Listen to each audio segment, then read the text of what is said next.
Paano mo nakakaya mabuhay araw-araw sa ganyang kapogi? Ako nakukuha ko talagang maawa. I feel for you.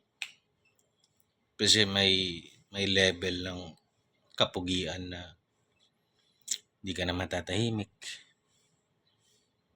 Kahit siya ka magpunta, pogi, pogi, pogi, pogi. Gaganong-ganonin ka. Ikaw yun. Naawa ako sa'yo. Talagang the struggle is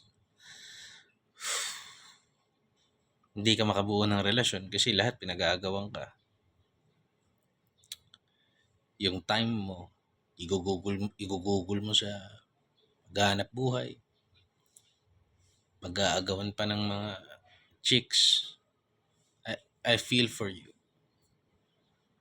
Hirap. It must be very hard na mabuhay bilang isang super pogi.